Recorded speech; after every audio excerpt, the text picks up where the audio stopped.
Speaking of X5,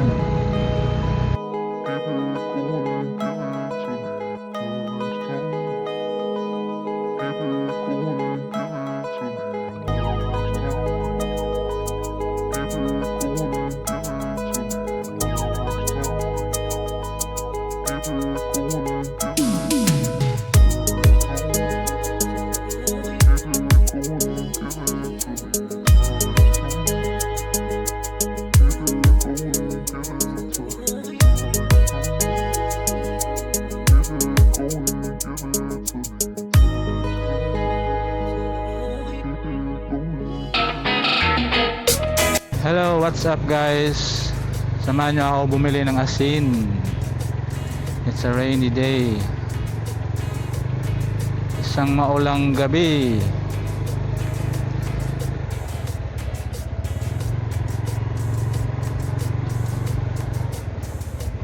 So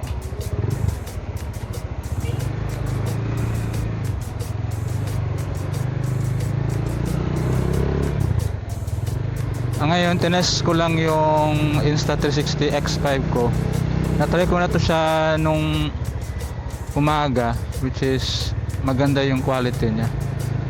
So since si X5 may bago siyang feature na pure video mode paggabi, so titingnan natin kung maganda ba yung kuha niya under 8K resolution.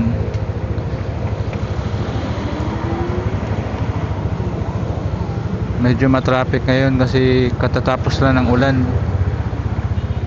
Kanina maganda sana mag-rides, nakatulog ako kasi yun nga, maulan, sayang. Pero bukas siguro I'm planning to go to Tagaytay or South siguro bukas. So since ngayon wala nang ulan, so tinest ko muna itong X5 kung maganda ba talaga sa gabi. So there you go, traffic pa rin.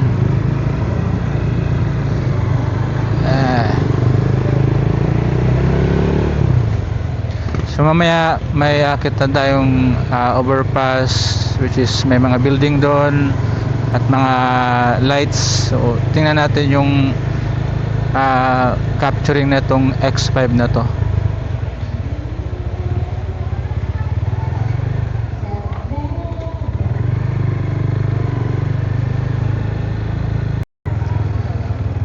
So malapit na tayo sa highway, traffic talaga.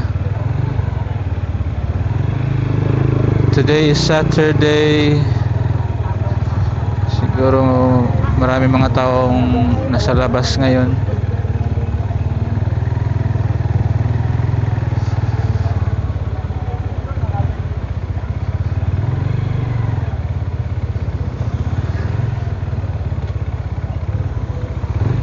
Speaking of X5, uy, ano yan? Hindi nagbibigayan. Cool lang, cool. Yun.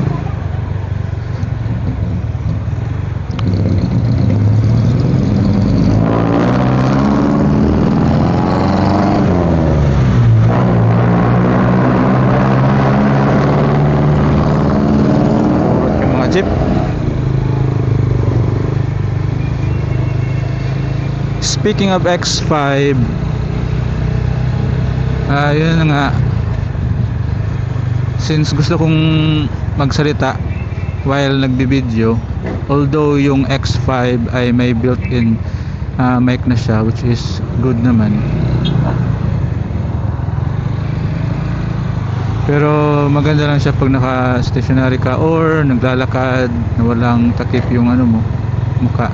Pero since nag-helmet ako, so I find ways to have a mic. So nag-review ako, nag-check ako, nag-research. Although sa Insta360 is maganda yung niya, yung mic niya, pero when it comes to ganito, pag motor while naka-helmet, malakas siya sa hangin.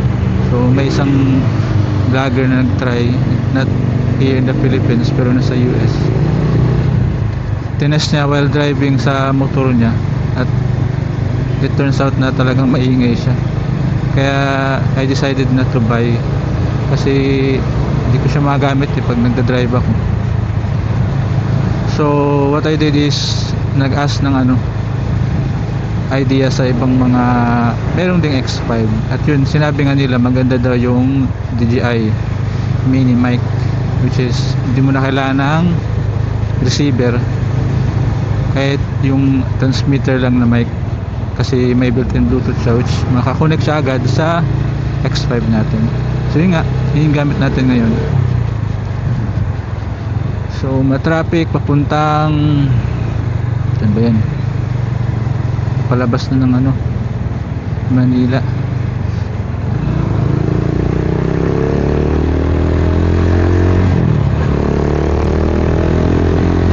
Butik tayo kasi daming sumisingit. So there you go, dito natin titest yung lighting effect nya or yung capturing nya, kung maganda ba sa gabi yung X5 natin. At nga pala, ito na yung gagamitin ko as a primary camera for capturing things, especially pag magta-travel ako. Kasi maganda talaga yung bumabiyahe ka, yes, na-amaze yung mata mo sa mga nakikita mong surroundings, pero mas maganda talaga yung may documentation or parang a device ba na makapag-capture ng mga napupuntahan mo, at para masave mo din at mabalikan mo na ito pala yung nangyari, napuntahan ko na pala yung mga ganyan. So it's a great way to na ma-check kung ano yung mga puntahan at nagala mo na nagala na ged ka.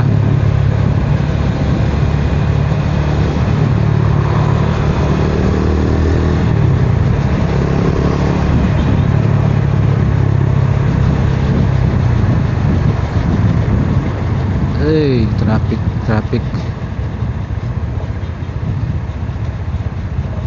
traffic good.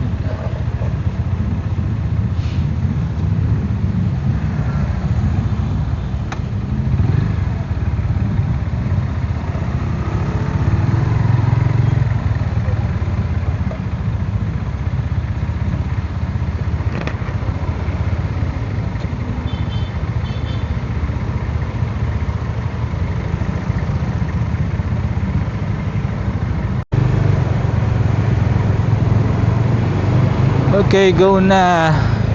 Traffic in a Saturday night. Normal kasi weekend.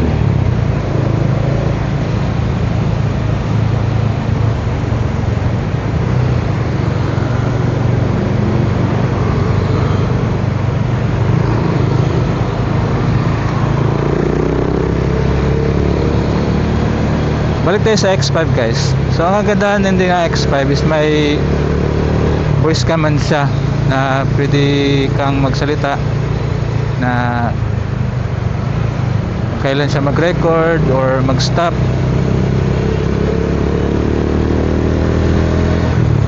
So once na nakamount na siya sa motor mo o sa stick, pwede ka na magsabi ng sige, mag-record ka. Hindi ko sasabihin yung baka mag-stop siya.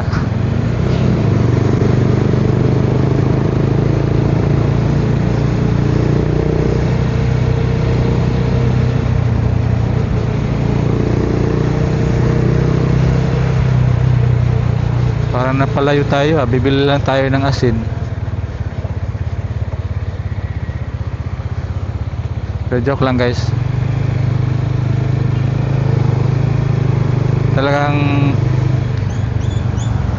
intention ko talagang lumabas ngayong gabi para matest tong X5 kung ano yung niya, yung kakalabasan niya.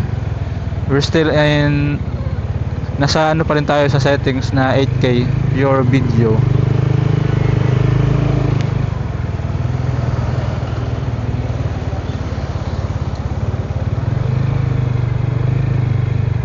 Ay, naabutan pa ng stop.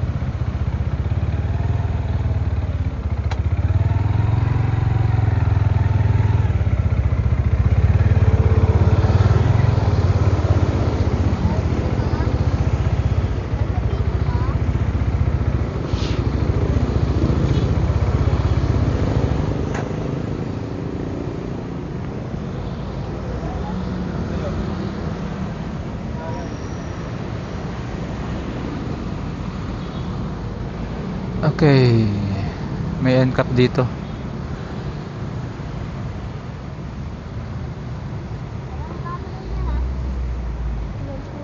May end cap dito banda.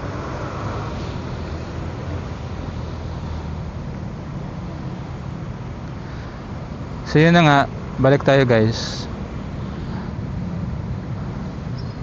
So matagal-tagal na din na hindi ako nakabalik sa pagbabloging or pag-video while nagta-travel. Parang 4 years ago na yung last na ano ko eh, kung mapansin nyo sa channel ko. Yung mga video content ko 4 years ago pa lang yun. And I'm still using the same motorcycle, which is yung Sigma 250.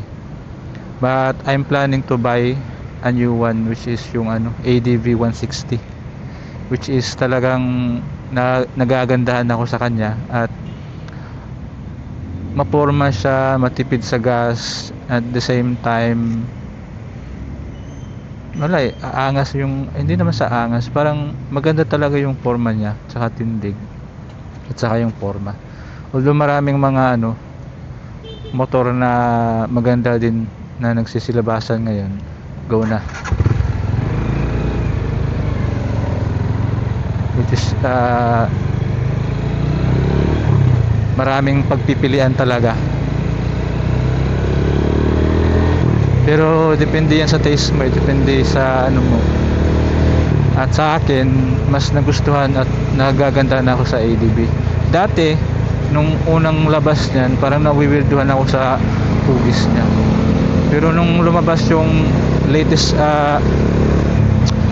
version niya, which is yung 2024 na 160 na, parang nainganyo akong ano, bibili. Pero not for today muna. Not for today, not this time muna. Although meron naman, pero hintayin natin na makuha natin yun sa tamang ano, tamang panahon. Kaya soon isasama ko din sa documentary or sa ano, sa mga vlog ko na paano ko at yung ano, countdown kumbaga.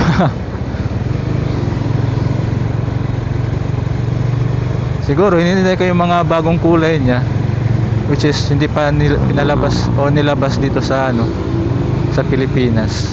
Kaya hintayin natin soon. Pero I like it talaga yung ano, yung ADV 160. Parang siya yung multo. Although honestly speaking, itong gamit ko is Rusi Sigma, pero matagal na dito sa akin. Mga 4 years na din. Matagal na din to.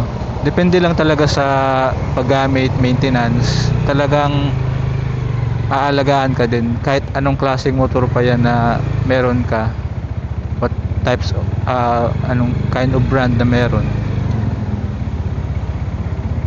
Talagang ano, once na maganda yung maintenance mo, aalagaan ka din. So itong Sigma 250 ko, matagal na din to. Actually binyahe ko pa nga to galing ano eh, Visayas pupunta dito sa Manila, which is yung panahon na yun wala pa akong masyadong ano, gadget, kaya hindi ko na ano yun, hindi ko na document yung travel ko yun. Pero grabe, nakakapagod yun. Pero yung first time ko magbiyahe from Visayas to Manila,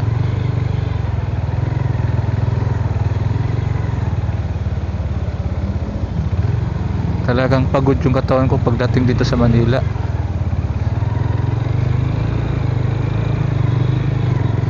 So anyway guys, dito ko na tatapusin tong video na to. Thank you for ano, sa pagsama sa sanahan, magwe-withdraw ako.